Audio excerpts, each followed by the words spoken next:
Sri Guru Kripa's Institute of Management. May 2023 CA Intermediate and Final Accounts and Financial Management question paper. I want to summarize the questions where the students would have faced some difficulty in examination. So my intention is not to criticize or point out the mistakes. Okay. So just I want to share the ambiguity in questions. So with due respect to the CA Institute and their efforts in drafting all the question paper, just I want to summarize some areas where the students would have faced the difficulty. So first CA final financial reporting, question number 4A, financial instrument. Normally, concessional loan given to the employees. Normally, what we will do means present value of the future cash flow we will take, and the difference between the fair value, that is present value of the future cash flow, and the carrying amount will be taken as employee benefit expenses, and that will be amortized over the period. Okay. So in this question, what they have given is the employee must remain in service till the principal and the interest are paid. So over the term of the loan, the employee should render service. So the employee benefit expenses, that is the difference between the present value of future cash flow and the carrying amount, present value of future cash flow and the loan given, loan amount, that will be amortized over the loan period. But in last point, what they have given, under the assumption that no probable future economic benefits except return of loan has been guaranteed by the employee, like that it is given. So if this assumption, if you take, there is no other benefit you are going to get except the repayment of loan. So in that situation, the entire cost, the difference between the present value of future cash flow and the transaction amount, that should be immediately charged to P&L. So it should not be amortized over the term of the loan. So that difference is coming here. So if you take that assumption, that is the employee should remain in service, means over the term of the loan, we have to transfer to P&L. If you take this assumption, it should be immediately charged to P&L. So this contrary point is there in this financial instrument question. And secondly, if you take this strategic financial management question paper, just it is a spelling mistake or a printing error, like that you can do. If the students already practiced this question, they would have already by seeing the question itself, you can identify this as the mistake apparent from record. So you can easily come out of this. If you just read the question itself, you can understand, because there are two portfolios, A and B, and there are three securities, X, Y, Z.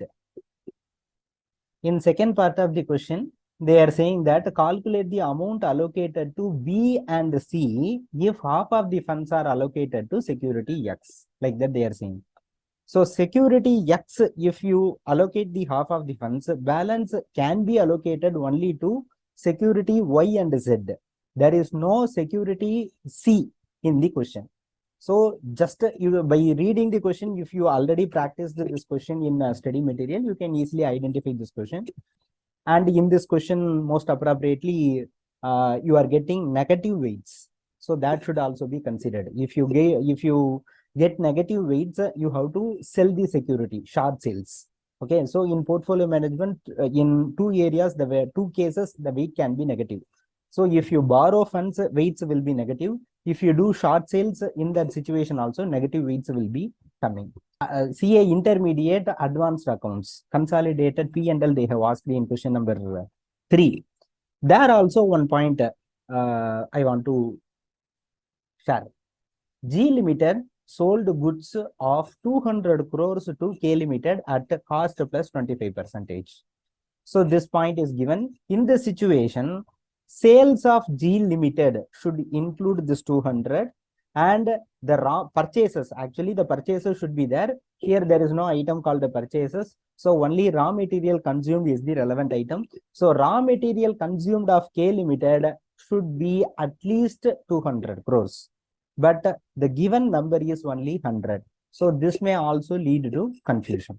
But anyway, you can solve this question because raw material consumed 600 G limited plus 100 K limited minus this 200, that can also be eliminated. But still, technically, it cannot be possible because raw material consumed for K limited should be at least 200 crores, it should be there. So this point in consolidated P&L.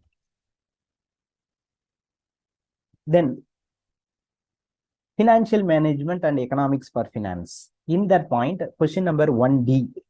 Here they are saying that operating leverage is 3.125.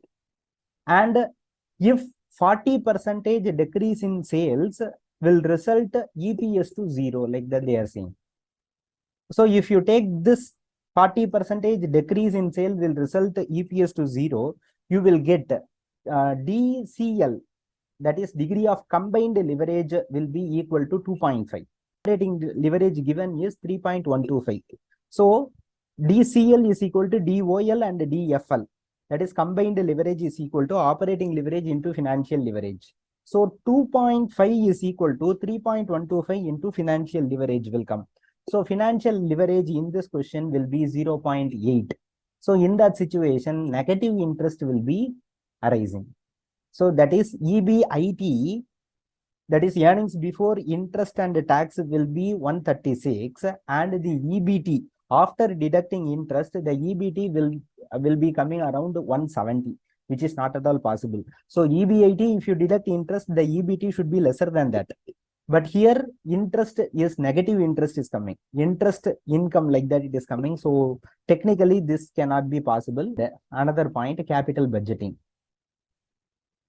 Question number 5, capital budgeting. This is also very interesting question.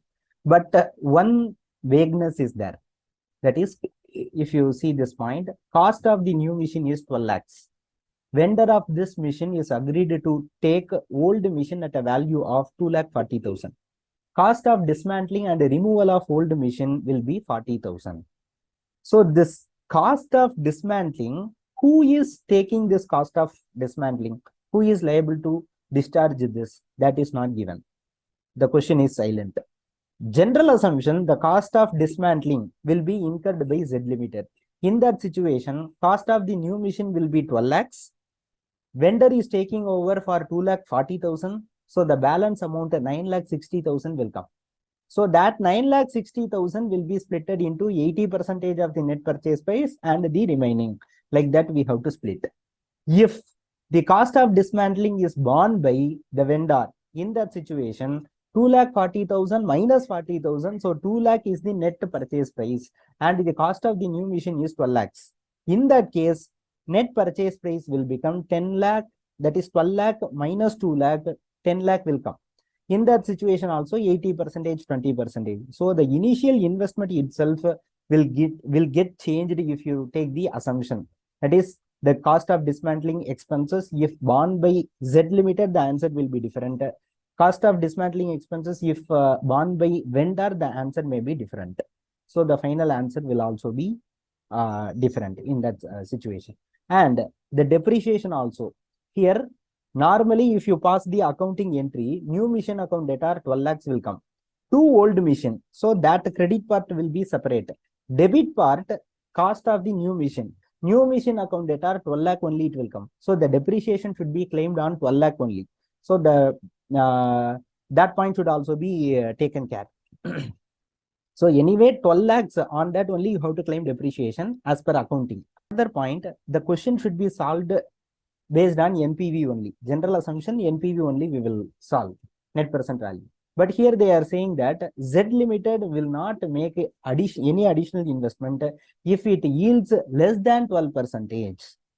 So here, this type of question, actually this general assumption only, everybody will know that only NPV will, based on NPV only decision making will come. But still, this sentence, if you take, actually the answer should be based on IRR. Because IRR only decision making, the what is the return their project is giving and what is the return they are expecting, that you will compare and decide based on IRR. NPV means the decision making will be purely based on positive or negative NPV.